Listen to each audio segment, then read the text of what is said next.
అందరికీ శుభాశీస్సులండి. మనం దైవానికి కూడా హాని కలగచేస్తున్నాం. అంటే దైవ దర్శనానికి కూడా కష్టాలు, ఆటంకాలు. అంటే ఏమిటి మనం చెప్తున్నది అంటే, ఈ రోజున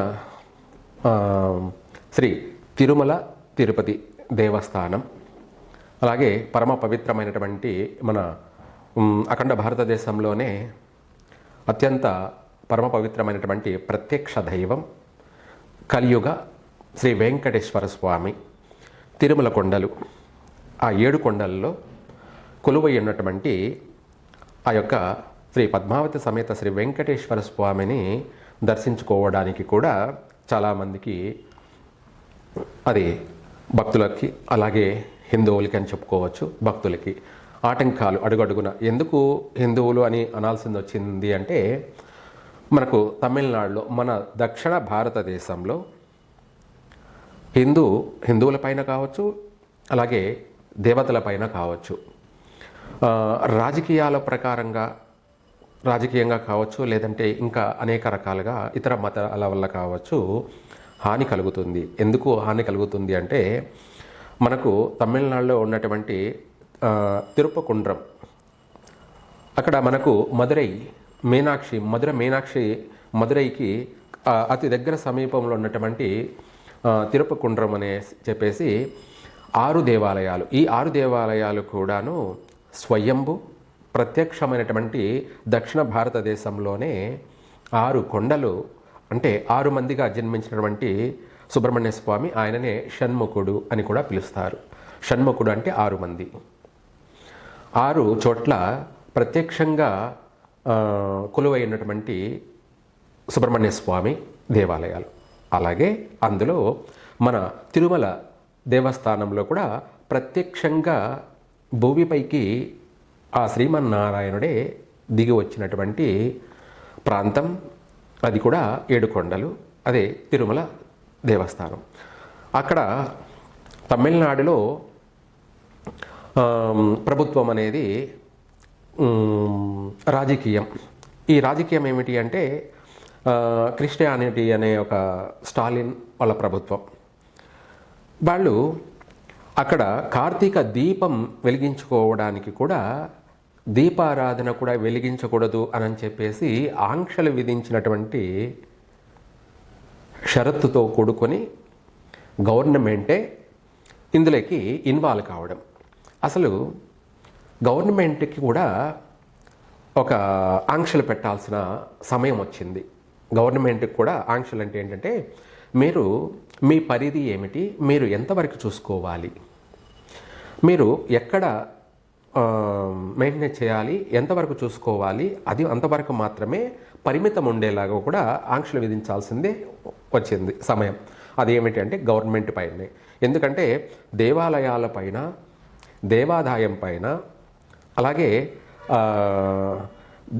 అంటే దేవాలయాలే అనే కాకుండా ఆ దేవాలయ యొక్క మెయింటెనెన్స్, అలాగే జీర్ణోద్ధరణ, ఇలా అన్నీ చెప్పుకుంటూ పోతుంటే ఈ యొక్క దేవాలయాల పైన పడి గవర్నమెంటు దోచుకు తినడం ఒకటే కాకుండా మళ్ళీ షరతులు, కండిషన్లు, తర్వాత దాంట్లో మళ్ళీ పాలిటిక్స్ ఏంటంటే, వీడు మావాడు, వీడికి విఐపి దర్శనం, వేరే వాళ్ళు అయితే వీళ్ళు మా వాళ్ళు కాదు, వీళ్ళను మనకు విఐపి దర్శనం కాదు కదా, దేవాలయానికి రావడానికి కూడా రాకూడదు అన్నట ఆంక్షలు. అంటే ఇవన్నీ ఏంటంటే రాజకీయ ప్రకారంగా జరుగుతున్నటువంటి, దేవుడి దగ్గర దేవుడి మీద కుట్రలు జరుగుతున్నాయి. అందుకనేసి ఈ వ్యత్యాసాలు, ఈ తారతమ్యాలు ఉండకూడదు, అందరూ సమానమే. ఇక్కడ రాజకీయ కక్షలు, రాజకీయాలు వల్ల దేవాలయాలపైన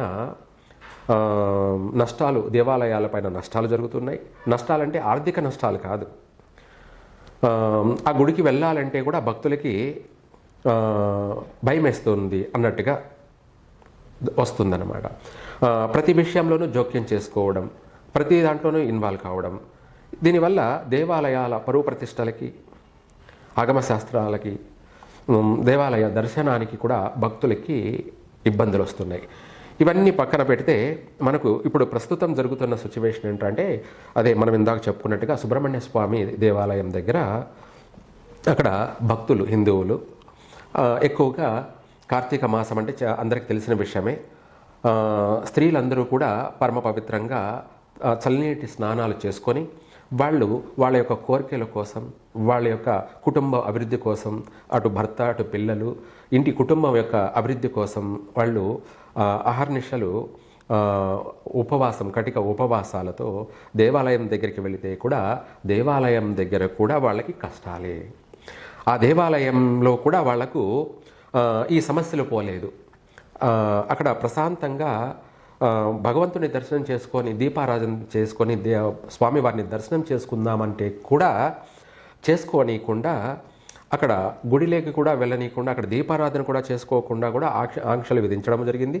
అసలు దీపారాధనే వెలిగించకూడదు అన్నటువంటి ఆంక్షలు కూడా విధించారు. ఎందుకు ఇదంతా అంటే అక్కడ ఒక దర్గా మసీద్ కారణం వల్ల. అక్కడ స్వయంభూ అయినటువంటి శ్రీ సుబ్రహ్మణ్య స్వామి ప్రత్యక్షంగా సాక్షాత్గా కొన్ని కోట్ల సంవత్సరాల కింద ఆయన వెలసినటువంటి ఆయనకే కష్టాలు. ఇది భక్తులకే కాదు, మనుషుల వల్ల, రాజకీయాల వల్ల భగవంతుడికే కష్టాలను కలగచేస్తున్నారు. దీన్ని ప్రకృతికి హాని. అందుకే అఖండ సినిమాలో బాలకృష్ణ చెప్తాడు ఏమని, దైవం జోలికి వెళ్ళకూడదు. దైవం జోలికి వెళ్ళారు అంటే ఎవరైనా సరే కంపల్సరిగా దానికి మూల్యం చెల్లించుకోవాల్సిందే, నాశనం అయిపోతారు అన్నది అఖండ 2 సినిమాలు బాలకృష్ణ చెప్పాడు. అంటే బాలకృష్ణ చెప్పాడని కాదు, ఇది సినిమా ద్వారా మాధ్యమంలో అయితే అందరికీ కోట్ల మందికి తెలుస్తుంది. మేము ఎంత చెప్పినా కూడా ఎవరు వినడం లేదు, పట్టించుకోవడం లేదు. ఇంకా వీళ్ళపైనే నిందలు, లేదంటే ఇంకా రకరకాలైనటువంటి రాజకీయ నిందలు, ఇంకా ఎన్నో అభాండాలు ఇవన్నీ కూడా వీళ్ళ మీద వేస్తున్నారు. అందువల్ల ఎవరు మాట్లాడలేకపోతున్నారు. మాట్లాడడం అంటే 2 పార్టీలు ఉంటాయి. ఈ పార్టీ అధికారంలో ఉన్నప్పుడు మనం మాట్లాడినామంటే ఆ పార్టీకి అధికారం వాళ్ళకి మనము ఆపోజిట్ అవుతాం. అంటే ఏమిటంటే శత్రువులు అవుతారు.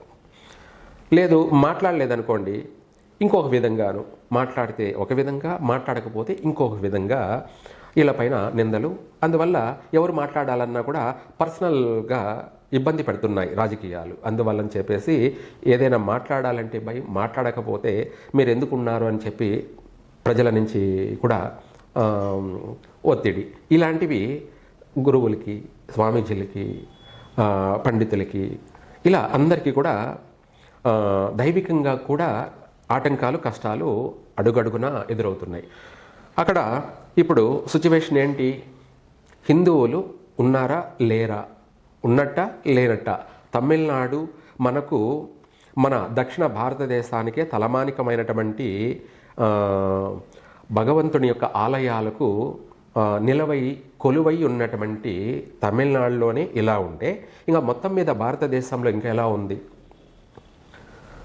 మన దక్షిణ భారతదేశంలో కానీ కాకుండా ఉత్తర భారతదేశంలో కూడా పరిస్థితులు ఎలా ఉన్నాయి అన్నది కూడా ఊహించుకోవచ్చు. ఒక మాటలో చెప్పాలి అంటే మన దేవాలయాలపైన ఈ రాజకీయ పెత్తనాలు పూర్తిగా విడనాడాలి. అంటే వాళ్ళకి ఎటువంటి సంబంధము ఉండకూడదు. దేవాలయాలన్నీ కూడా దేవాలయ పండితులు కానీ, ఇక్కడ దేవాలయ అర్చకులే, పండితులే చూసుకునే విధంగా కూడా గవర్నమెంటు, కోర్టులు సహకరించాలి. ఎందుకు ఇది కూడా అన్నాను అంటే ఇప్పుడు దాంట్లో ధర్మకర్తలు, ఈవోలు, లేదంటే ఇంకా ఏదో అందరూ కూడా ఒక కమిటీ సభ్యులు, వీళ్ళు ఏంటంటే వీళ్ళతోనే రాజకీయాలు ఇన్వాల్వ్ అవుతున్నాయన్నమాట. ఆ పార్టీ వాళ్ళు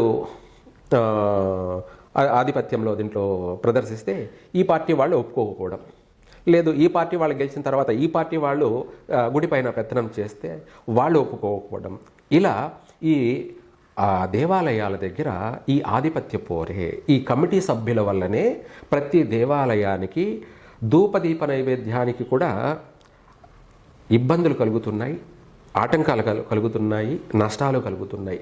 ఇంకా దేవాలయాలు అంటే ఇంకా తిరుమల దేవస్థానం అంటే చెప్పాల్సిన అవసరం లేదు.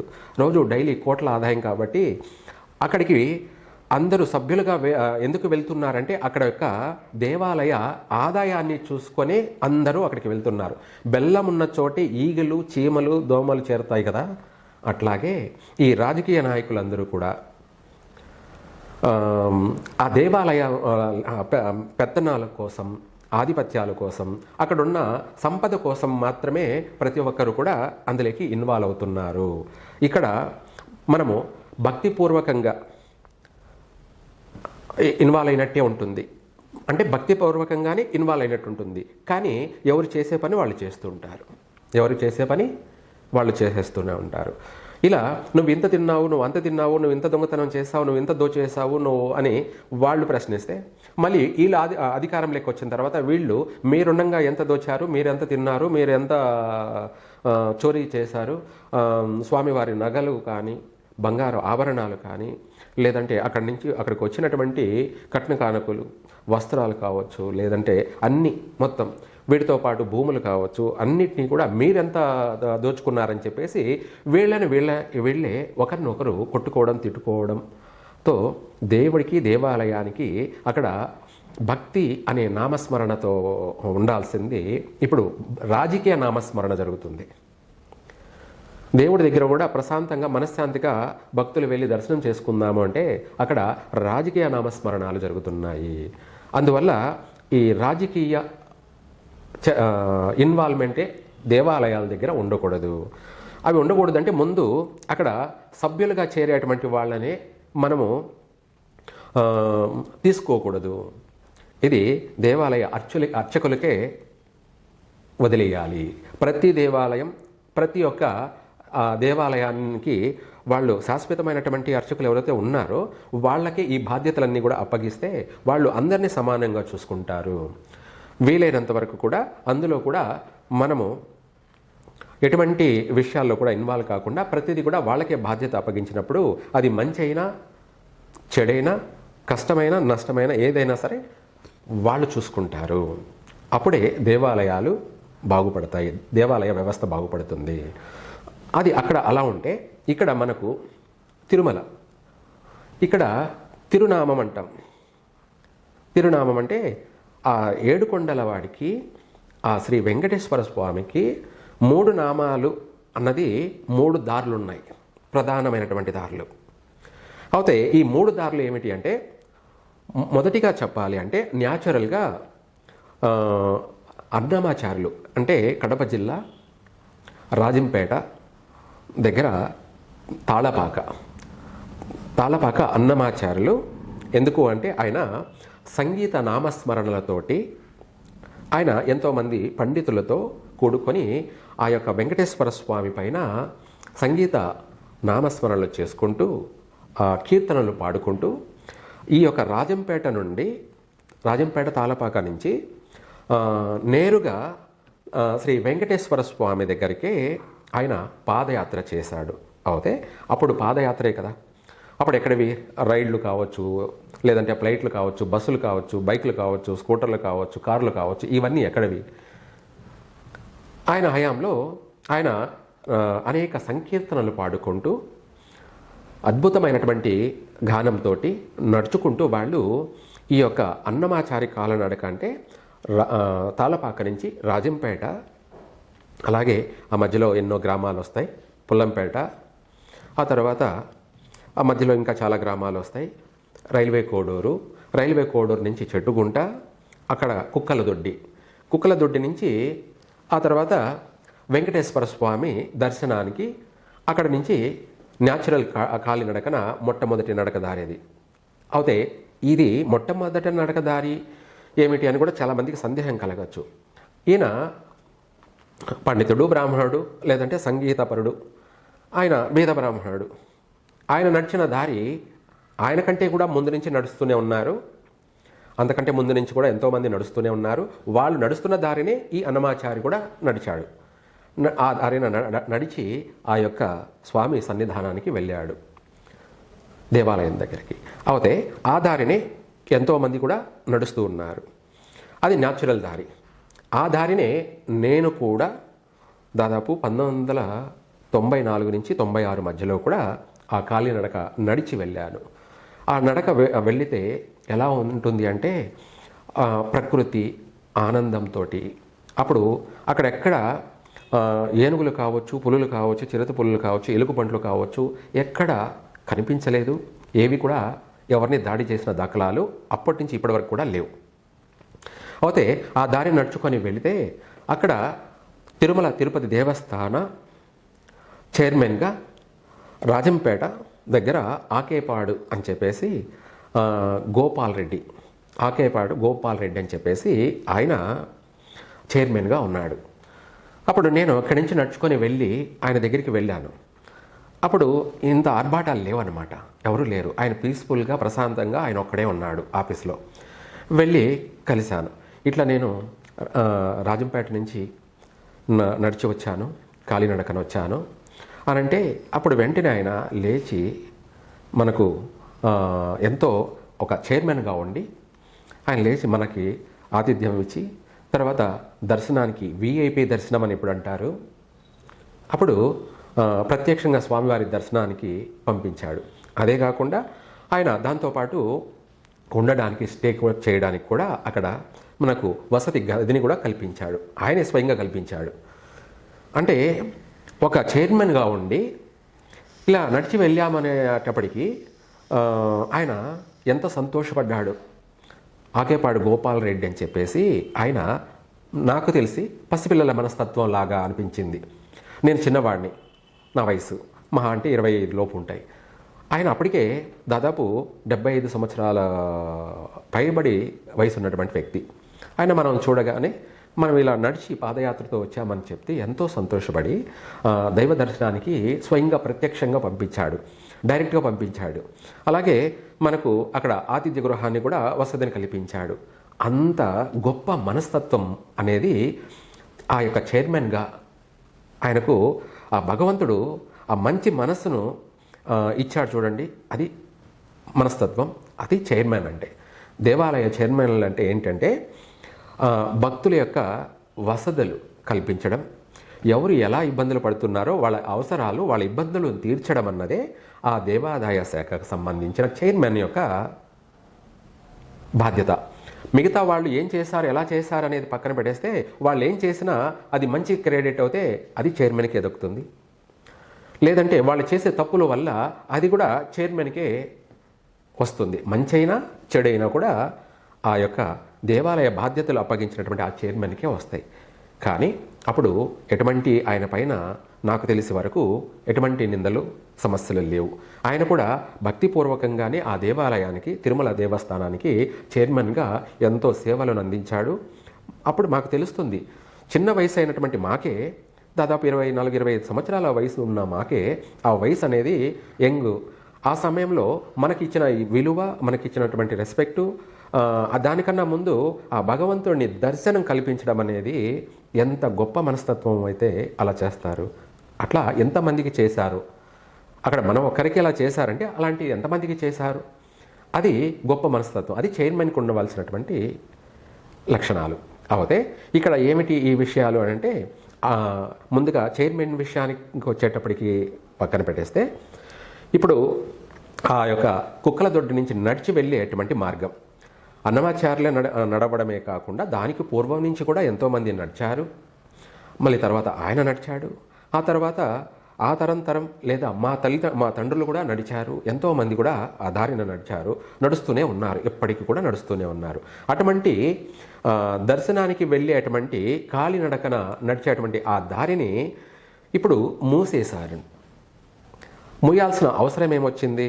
ఎన్నో వందల సంవత్సరాల నుంచి నడుస్తున్నటువంటి ఈ ప్రాంతం నుంచి, అంటే కడప జిల్లా, కర్నూలు జిల్లా నుంచి వచ్చేటువంటి ప్రజలందరూ కూడాను, ప్రకాశం జిల్లా ఇటువంటి నుంచి వచ్చే వాళ్ళందరూ కూడా ఈ యొక్క ఈ కాలనడికని, అంటే ఇప్పుడు కాదు, ఇప్పుడంటే మనకు అన్ని వసతులు ఉన్నాయి కాబట్టి నేరుగా తిరుమలకు వెళ్ళేసి పైకి వెళ్ళిపోతున్నాం. అలిపిరి ద్వారా వెళ్తున్నాము కాలినడకన.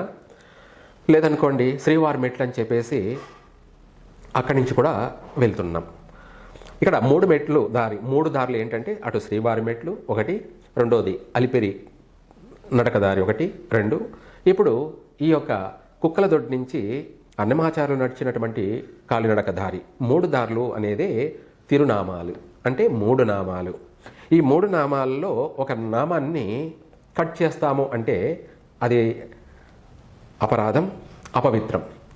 ఆ వెంకటేశ్వర స్వామికి ఉండవలసిన 3 నామాలని ఒక నామాన్ని మూసేస్తాము అంటే ఎలా అవుతుంది? అది అత్యంత దారుణమైనటువంటి చర్య. అది ఏమి అంటే అది ఫారెస్ట్ డిపార్ట్మెంట్ అంటారు. ఫారెస్ట్ డిపార్ట్మెంట్ ఎప్పుడు వచ్చారు? వందల సంవత్సరాల నుంచి నడుస్తున్న నడక ఏమిటి? ఆ ఫారెస్ట్ డిపార్ట్మెంట్ ఎప్పుడు వచ్చింది?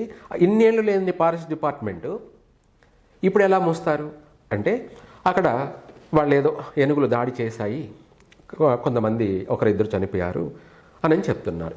ఇది ఎందుకు జరిగింది అంటే అక్కడ వెళ్ళే భక్తులు విషయం కాదు, లేదంటే అక్కడ చేసిన భక్తులు కాకపోవచ్చు. అక్కడంతా చిల్లర అటువంటి ఉంటారు కదా, యూత్ అనేవాళ్ళు, అంటే చిన్న వయసు కలిగినటువంటి వాళ్ళు అక్కడ కొంత ఎకిలి చేష్టలు, కోతి చేష్టాలు చేసినప్పుడు ఏదన్నా ఏనుగులు కనిపించాయి కదా, అక్కడ వాటిని పట్టుకోవడానికో లేదంటే ఇంకొక రకంగానో ప్రయత్నం చేసినప్పుడు అవి కోపం వచ్చేసి వాళ్ళపైన దాడి చేసి ఉండొచ్చు. అయితే ఇన్ని వందల సంవత్సరాలలో ఎప్పుడూ జరగనిది ఇప్పుడే ఎందుకు జరిగిందంటే అది ప్రకృతి యొక్క పొరపాటు, విపత్తు, అంటే మనుషుల యొక్క లోపం. ఒకరి గురించి అందరినీ ఆపేయడం అనేది సమంజసం కాదు. రెండోది ఆ తిరుమలకి 3 నామాలు కలిగినటువంటి దారులు ఇవి, 3 దారులు. ఇంకా కూడా చైర్మన్ అయినా సరే, లేదంటే గవర్నమెంట్, లేదా ఇది కాకపోతే దేవాదాయ వచ్చేటువంటి ఆ ఆదాయం నుంచి, ఆ తిరుపతి దేవస్థానానికి వచ్చే ఆదాయం నుంచి ఖర్చు పెట్టి అదే దారిని బాగా ఇరుపక్కల కంచె ఏర్పాటు చేసి ఇంకా కూడా భక్తుల్ని పెంపొందించుకునే విధంగా ప్రయత్నం చేయాలి. భక్తులు మీరు రావద్దు, వస్తే ఈ దారిని రాండి, లేకపోతే రావద్దు అన్నట్టుగా మూసివేయడం జరుగుతుంది. అంటే మీరు వస్తే రాండి, రాకపోతే పోండి అన్న విధంగా చెప్పడం అనమాట. అంటే పొమ్మనక పొగబెట్టడం అన్నట్టుగా వందల సంవత్సరాల నుంచి నడుస్తున్నటువంటి ఆ కాలినడకని మూసివేయడం అనేది ఇది పూర్తి మంచిది కాదు. ప్రభుత్వం రాజకీయంలో ఇప్పుడు రాజకీయ పర్యవేక్షణలోనే ఉంది కాబట్టి దేవాలయం, అలాగే ఆ దేవాలయ యొక్క చైర్మన్ కావచ్చు, ఆయన ఇప్పుడు ఉన్నటువంటి చైర్మన్ కావచ్చు, ఆయన ద్వారా ఆ యొక్క కాలినడకకి ఒక రూపురేఖలు తీర్చిదిద్దామని మా యొక్క కోరిక. ఇది మా యొక్క కోరిక అంటే ప్రజల యొక్క అందరి కోరిక. ప్రజలందరినీ కూడా ఇంకా కూడా భక్తుల్ని దినదినం పెంపొందించుకునే విధంగా ప్రయత్నం చేయాలి తప్ప భక్తులని రోజు రోజుకి రాకుండా దిగజార్చే స్థాయికి రాకూడదు. అందుకనేసి ఆ కాలినడకని, ఆ కుక్కల దొడ్డి మార్గం నుంచి వెళ్ళేటువంటి కాలినడకని ఇరుపక్కల కూడా కంచె వేసి, ఇది 3వ నామం, మీకు బాగా తెలుసుకోండి, చెప్తాను తెలియకపోతే. 3 నామాలలో ఇది ప్రధానమైనటువంటిది. ఎందుకంటే ఆయన ఆ కాలినడకన మెట్లు వేసి కట్టలేకపోయాడు, దానికి ఖర్చు కాబట్టి అప్పుడు ఆయన చేయలేనివాడు. ఎందుకంటే అక్కడ శ్రీవారి మెట్లు అయితే చంద్రగిరి రాజులు ఆ యొక్క కాలినడకను ఏర్పాటు చేశారు. అలాగే ఇక్కడ మనకు అలిపిరి మార్గం నుంచి ఉన్నటువంటి మెట్లు కావచ్చు, ఆ దారి కావచ్చు, శ్రీకృష్ణదేవరాయలు కావచ్చు, ఇంకా అనేక మంది రాజులు కూడా ఆ దారిని ఏర్పాటు చేశారు.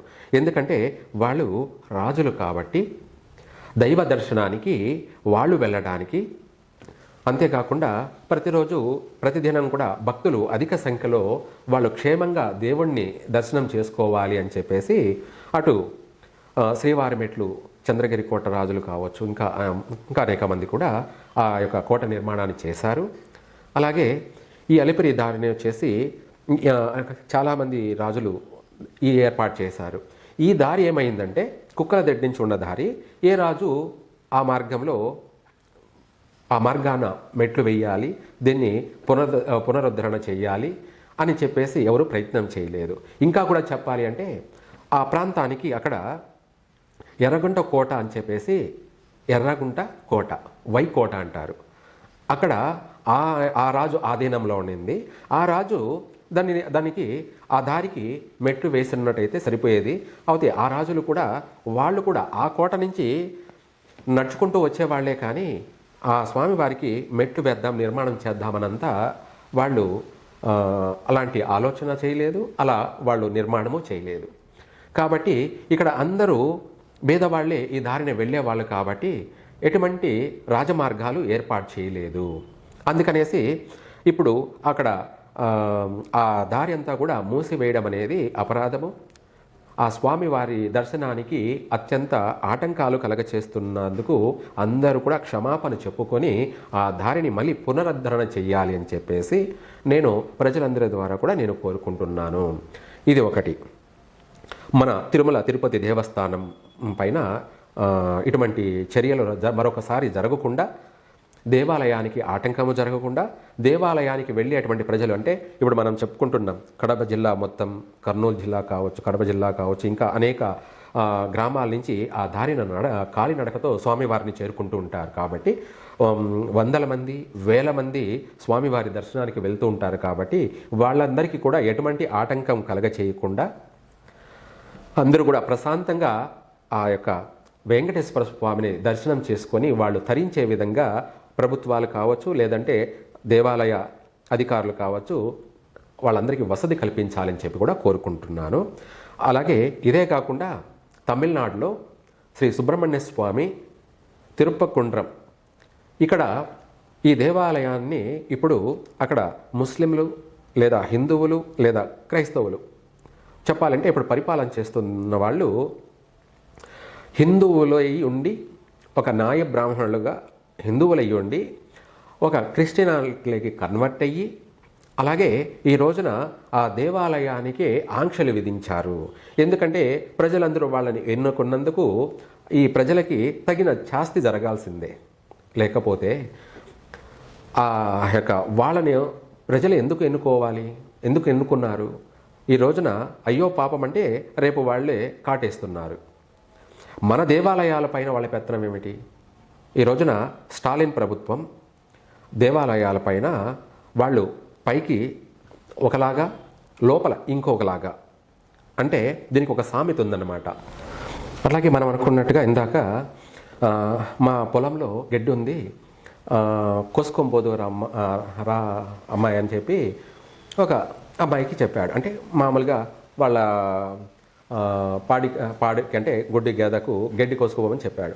ఆ అమ్మాయి ఉండి కామందు చెప్పాడు కదా, అయ్యి పిలిచాడు చెప్పాడు కదా అని చెప్పి పోయి ఆ పొలంలో ఆ గడ్డి గేద కోసుకుంటూ ఉంటే ఈయన పోయేసి ఆ అమ్మాయిని పడేశాడంట. అంటే ఏమిటంటే మా చేలో గడ్డి ఉంది కోసుకోబోతురా పిల్ల అని చెప్పి చెప్పాడు. వచ్చిన తర్వాత నన్ను పడేశాడంట. అట్లాగా ఆ సామెత కింద హిందువులందరూ ఓట్లు కావాలి, మళ్ళీ హిందువులందరినీ కూడా తొక్కేయాలి అన్నట్టుగా ఆ ప్రభుత్వం తీరుతెన్నులు వ్యవహారం ఇలా ఉంది. కాబట్టి ఇసురికి నెక్స్ట్ ఆ పార్టీని భూస్థాపితం చెయ్యండి హిందువులందరూ కూడా. ఎందుకు అది కూడా ఇలా చెప్పవలసింది వచ్చిందంటే, మన దేవాలయ జోలికి వచ్చాడు కాబట్టి, మన దేవాలయం జోలికి రానంత వరకు ఎవరినైనా సరే మనం గౌరవిద్దాం, వాళ్ళకి సపోర్ట్ ఇస్తాం. మన దేవాలయాల జోలికి ఎప్పుడైతే వస్తారో వాళ్ళని తరిమేయడమే మన యొక్క బాధ్యత. అందుకనేసి ఎవరైనా సరే మన దేవీ దేవతలు, మన దేవాలయాలు, ముందుగా చెప్పాలంటే మన దేవాలయ వ్యవస్థనైతే ఎవరైతే హాని కలగచేస్తున్నారో, దేవుడికి ఎవరైతే హాని కలగచేస్తున్నారో వాళ్ళని నాశనం చేయడమే కర్తవ్యం. ఇదే అందరూ గుర్తుపెట్టుకోండి.